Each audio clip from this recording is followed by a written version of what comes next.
We are back and the wait is finally over. We welcome you to the very first Inside the Inferno of 2024. I'm Jack Bartlett. Alongside me is my very good friend, Ben Yates. It's been a long time. We have a lot to catch up on, and it is so good to be back at the desk, especially since our month-long hiatus, Ben. Yeah, Jack, make no mistake about it. Inside the Inferno is back. We've got a green light, which means it's go time here in the studio. Get to the hot topics in Sun Devil athletics. Hot topic. Ben, you're making me want to go on a shopping spree. In all seriousness, though, it was a very busy week for ASU's athletic department, so much so that even ASU football had to get in on the fun.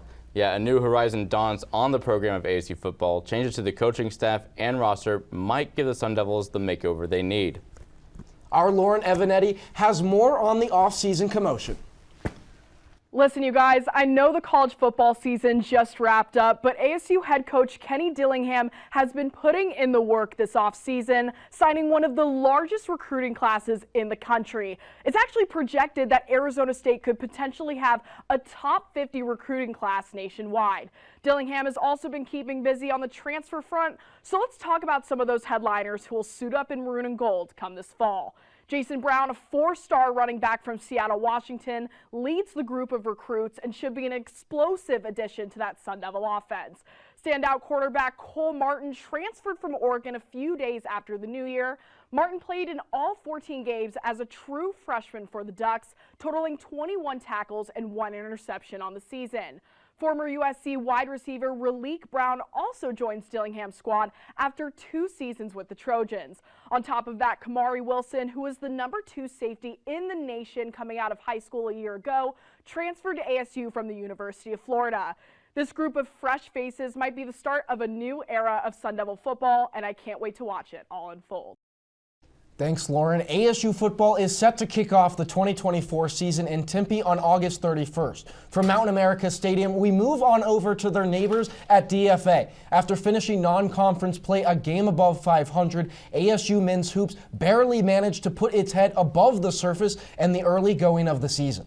Yeah, however, with the offensive production of Adam Miller and Jose Perez and the defensive resilience of Frankie Collins, the Sun Devils have seemingly erased any woes from non-conference play. With a 5-3 record to open the Pac-12, ASU has a chance to end the weekend in the top 3 of the conference.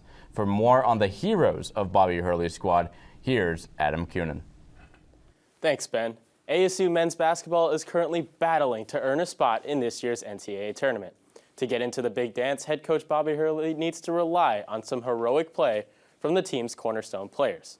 So it's time for the first ever edition of Hurleys Heroes.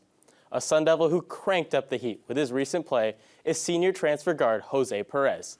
Here are his stats on the year. As you can see, he's averaging just over 13 points per game on about 45% from the field.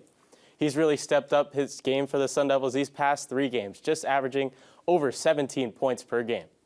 Now let's get into the tape. Jose has showcased his super strength, especially for his size. As you can see, when he puts his head down and goes to the basket, he's really tough to stop. Here he finishes one on the break through contact, a really tough layup there. And then this play is a really impressive one over 2 defenders, gets the and one really impressive play from last night.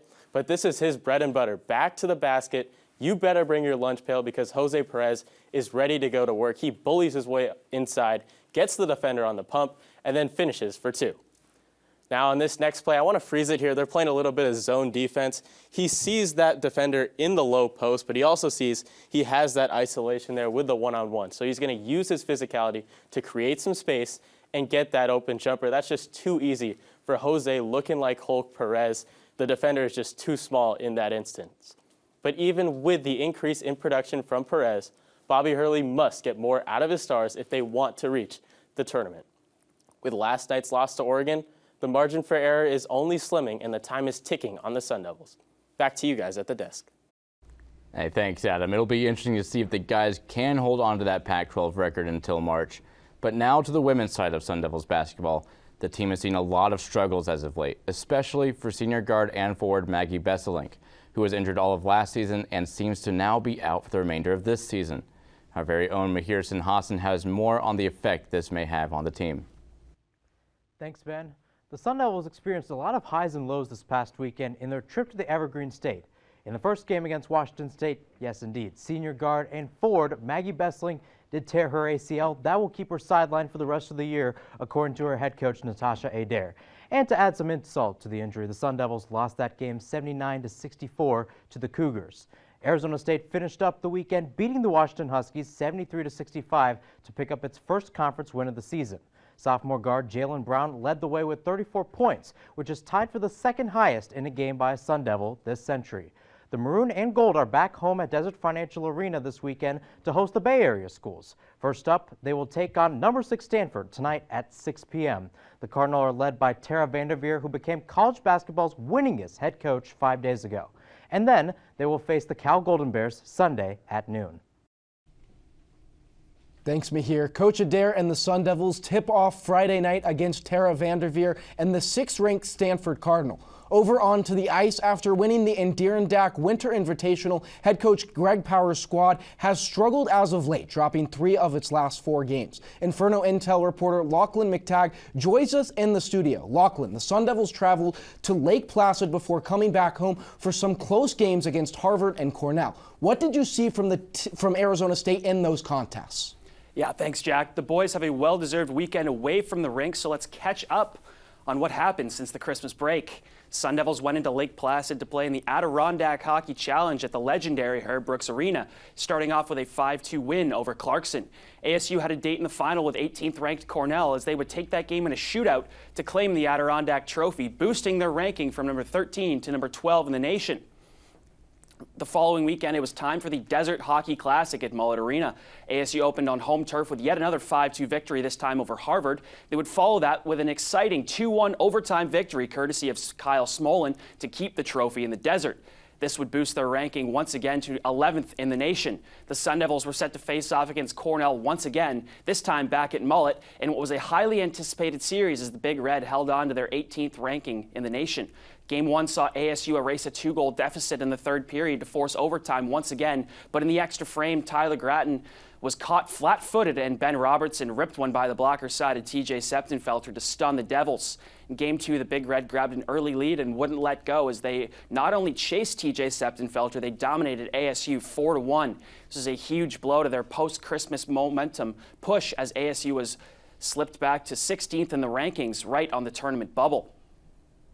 That was the last time they'd play against a ranked opponent for the rest of the season. Next on the schedule was another home series against newly formed Augustana, a series that many thought they'd be able to sweep easily, but it proved to not be so easy. Yeah, Jack, this was a shocking result for the Sun Devils as TJ Septenfelter gave up 2 goals on his first 5 shots and was pulled in back-to-back starts. Augustana only mustered 15 shots that night, so ASU won, right? Well, you'd be wrong. With 30 seconds left on the clock, Owen Baum took a flip pass from his teammate and burned by Tim Lovell and slipped one blocker side on Gibson Homer for the dagger as Augustana won their first game against a ranked opponent in program history. A crushing loss for ASU on home ice once again. The following day, they managed to squeak one out to somewhat salvage what should have been a more successful weekend. This caused them to slip 2 more spots in the ranking back to number 18, which is a big blow to their tournament hopes.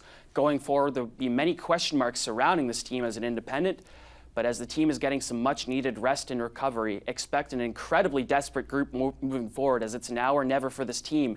Every game matters, and one mistake could cost them a tournament bid. Back to you guys. Thank you, Lachlan. As always, we'll see if they can keep it together on the rink as their season resumes next Friday at Mullet Arena against Lindenwood. As we let the hockey rink defrost, we turn to the swimming pool where our reporter Sam Valenti will break the ice for what's heating up in the water polo. Thanks, Jack. Arizona State water polo is off to a 4-0 start to the season. In the ASU Cross Conference Challenge, the Sun Devils took down Cal Lutheran, number 20 Wagner, number 18 Loyola Marymount, and Salem. In the games against Cal Lutheran and Salem, ASU won by scores of 26-2 and 20-5. Pure domination. Lutza Petovari currently leads the team with 17 goals and 24 points. The senior was second in scoring last season, and she has been on an absolute tear so far in 2024.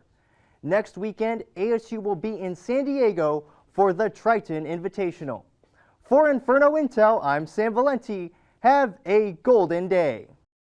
Thanks, Sam. ASU Golf recently resumed regular season play for the first time since October 31st. Our Hannah Kaufman joins for more on their recent performances.